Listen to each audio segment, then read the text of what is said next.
ভয়াবহ অগ্নিকাণ্ডে পুড়ে ছাই একটি বাড়ি সহ দুটি বাইক। ঘটনাটি ঘটেছে মায়াপুরের মাদারতলা এলাকায়। বাড়ির সদস্যরা জানাচ্ছেন কেউ বা কারা ইচ্ছাকৃতভাবে আগুন ধরিয়ে দিয়েছে এই বাড়িতে।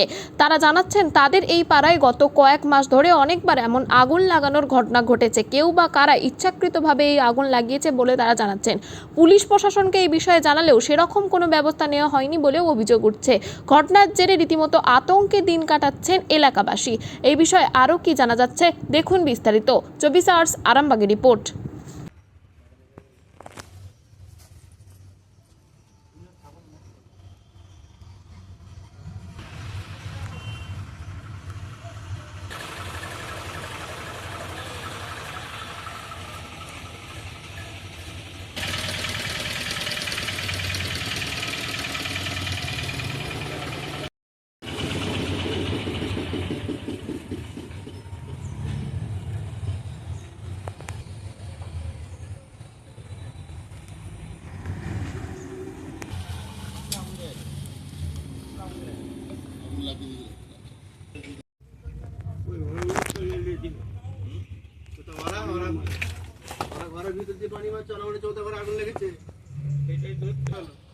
পাঁচ মাস থেকে হচ্ছে, ফেব্রুয়ারি থেকে শুরু হয়েছে।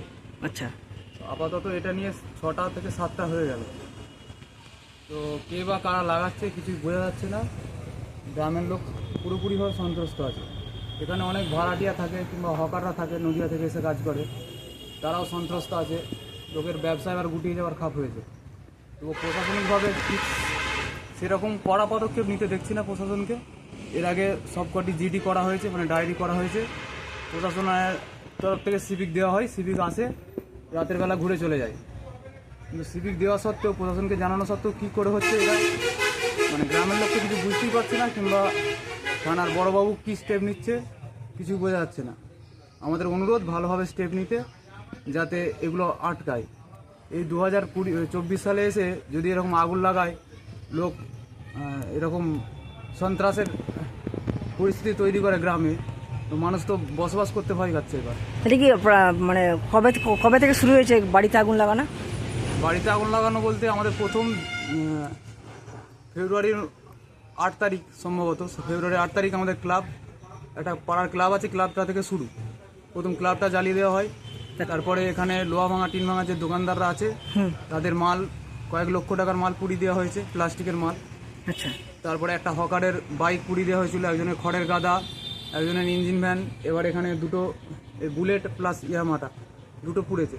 সব মিলিয়ে তো আমাদের পাড়ায় যা অবস্থা। এবার বাইরের কেউ ভাড়াটে থাকতে চাইছে না। এখানে অনেক বিল্ডিং আছে যারা ভাড়া দেয়।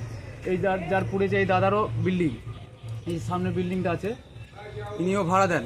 তো ভাড়াটিয়ারাও থাকতে ভয় খাচ্ছে। আস্তে এই জায়গাটা কোথায়? এই জায়গাটা মায়াপুর মাদারতলা, মুথোডাঙ্গাতে। আপনার নাম? আমার নাম শেখ সফিউল্লাহ।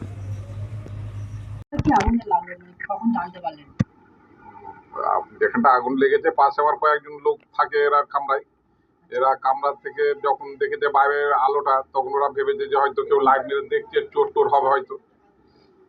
গেট খুলে দেখছে কি আপনারা যে এরকম আগুন লেগেছে, তখন ফটফট তখন গাঁটগুলো, বাঁশের গাঁটগুলো ফাটছে আর কি, অ্যাডভেস্টার ফাটছে। তখন আমার ওই ইয়াম্মা গাড়িটা, তখন পেট্রোলটা তখন ধরে গেছে। তারপর এবার আমাকে যখন বাইরে চাঁচামাচি করেছে, আমি তখন উপর থেকে নেমে এসেছি। এবার জল টল, মানে পাশেই টিউবওয়েল ছিল, ওই টিউবওয়েল পাম্প করে যতটা জল দিয়েছি। তবে আগুনটা এতটাই মানে ম্যাজিকের মতো অল্প জলে নিভে গেছে, মানে এটা ধারণা করা যায়নি। কি কি ক্ষয়ক্ষতি হয়েছে? ক্ষয়ক্ষতি ধরুন ওই তো ইয়াম্মা গাড়িটা আমার পুড়েছে, বুলেটটার হাফ অংশ পুড়েছে, আর ভেতরে যেসব আসবাবপত্র, কিছু আলমারি টালমারি, কাঠের আর সুকেশ টুকেশ আলমারি টালমারি কিছু ছিল। ঘরটা তো বড়, প্রায় 24 ফুট বাই 10 ফুট ঘর। তো মালগুলো যেগুলো ছিল, মানে ছেলে এক জায়গায় টিউশনই করতো আর কি, সেখানে ওই সুকেশগুলো ছিল, সেগুলো এনে সেই ঘরটা ছেড়ে দিয়েছে, সেগুলো এইখানে এনে রেখেছিল। এটা কি গোডাউন ঘরের মতো? গোডাউন ঘরের মতো। কখন হয়েছিল আগুনটা, কখন লেগেছিল? আগুনটা লেগেছে আনুমানিক হবে 12:30টা। আমি যখন নেমেছি তখন হয়তো 1:45 হবে, নাকি 1:45 হবে। কি মনে হচ্ছে কেউ কি লাগিয়ে দিয়েছে? হ্যাঁ, মানুষের লাগিয়ে যেতে পারি, কারণ ওখানে শর্ট সার্কিট হওয়ার তো কোনো ব্যাপার না, কারেন্ট ইলেকট্রিক ওখানে ছিল না। ওখানে ইলেকট্রিক ছিল না। আমি ইচ্ছাকৃতভাবেই হয়তো, কালকে জানি না, ভগবানের গরুটার ভাগ্য ভালো রেখেছিল, গরুটা বাইরে বেঁধেছিলাম। গরুটা ভেজে গেছে। এর আগেও কি এরকম কিছু দুর্ঘটনা ঘটেছে? পাশাপাশি কয়েকটা হয়েছে তো, আরও 5-6 জায়গায় মানে আমরা